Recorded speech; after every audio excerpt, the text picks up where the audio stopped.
So So speaking of time, so HubSpot, 15 years old. I don't know how many people are here, 2,500, 3,000, whatever. It seems like you guys like grew pretty fast early on, but has it always felt like a grind? Or I mean, like when I see you, I'm like, well, you don't have to do this. Like you could delegate this. You don't have to work here. You're set. You're good. Why are you still doing this? And does it still feel like a grind? And when has it stopped feeling like a grind? One of the reasons why I wanted to sell to you, I was like, if I don't sell like in this cycle, I'll probably have to wait another 5 years. mhm. Do I want to put that work in, or do I want to sell now? Like what? Like that's a hard challenge.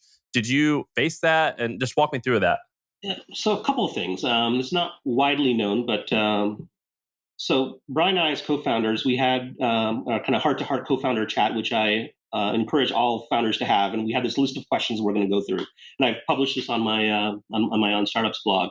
But one of the things was around who's going to be CEO, and we decided he's going to be CEO because I suck at being CEO. I did that with my first startup for 10 years. I'm just not that good at it. So that was kind of decision one. But decision two, which is much more unconventional, is that I have no direct reports. So when my agreement with Brian was I'm not going to have any management responsibilities in this company. I'm going to be in it 100%, but I'm not a good manager. Now, I'm a reasonably smart guy. If I spent a bunch of time, I could probably, with some coaching, get passably okay at management. Like, I think I could get there. I don't want to spend 10, 20, 30 years of my life getting passably good at something. I'm a big believer in take your strengths, whatever they are, and put like all your energy into kind of amplifying those strengths and getting really, really good at that thing, and don't worry about your weaknesses all that much. So I don't want to worry about my weakness in managing people. And so we have over 4,000 people at HubSpot. I have zero direct reports. I've never had direct reports in the 15 years.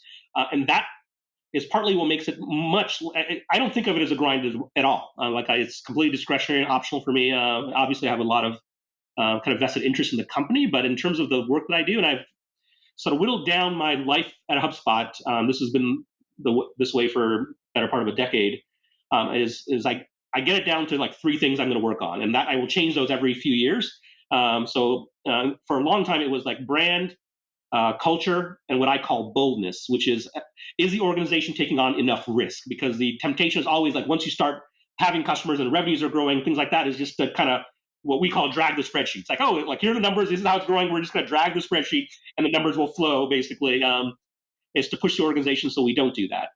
So what I do is I will maniacally focus on whatever those three things are, and say no to pretty much everything else. And things will swap in and out. So I've had product in there. I've had platform in there. But on that thing, whatever it is I'm working on. So when I had culture on my list, it's like I spent 300 hours, on the culture code deck at HubSpot. Like I'm going to do everything I can to learn everything I can to try and get culture to be a thing at HubSpot.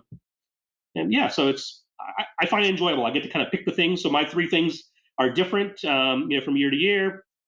I like to dig into the details. I don't like kind of floating at 50,000 feet in lofty ivory towers. I like to, if I'm going to work on brand, I'm in there with the marketing team, like reviewing copy and going through and this is why I'm taking Sean's copywriting part. Like I obsess over details. So anyway, yeah.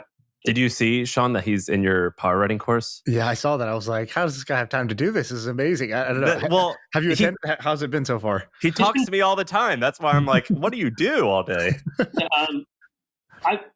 I found it very useful. I'll say that. And I think copywriting overall is one of the most underrated skills in entrepreneurship generally. Like if people do not realize the amount of leverage you get by just spending 10, 20, 50 hours. And you can learn a lot of what you need just by like reading the top 3 books on it and just practicing the craft, right? It's a doable thing. And the nice thing about it, and one of the things I love about it, it's like measurable. You can objectively measure whether you got better at copywriting or not. You can look at your conversion rates, so whatever numbers you're trying to move as a result of your words. And it's a learnable skill. One more question, and we can move on. But and the reason why you were able to do those no direct reports is I think that you were the first investor, and so like was HubSpot your idea or was it Brian's idea? But I think you invested like $500,000 of your own money to like get it started. And Yep.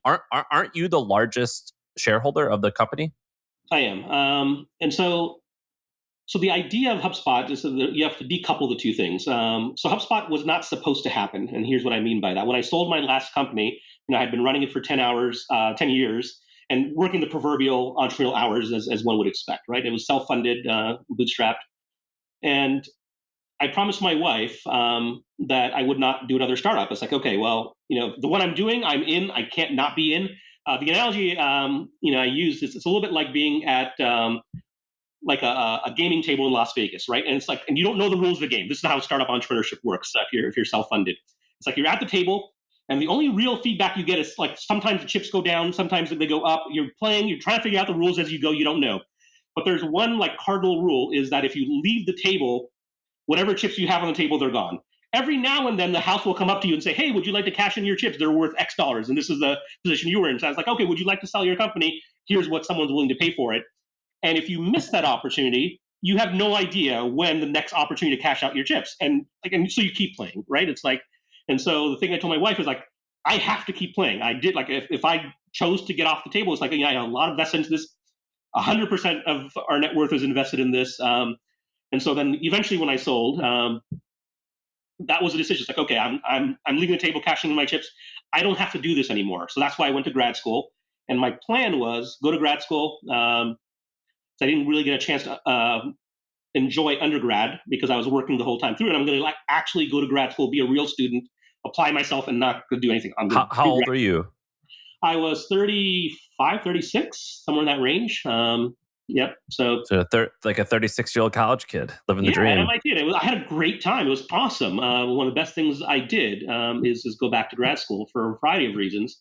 But anyway, so I had not planned on it. So my plan was go to grad school, then maybe get like a PhD, and then go teach. That was my kind of path, my kind of chosen path.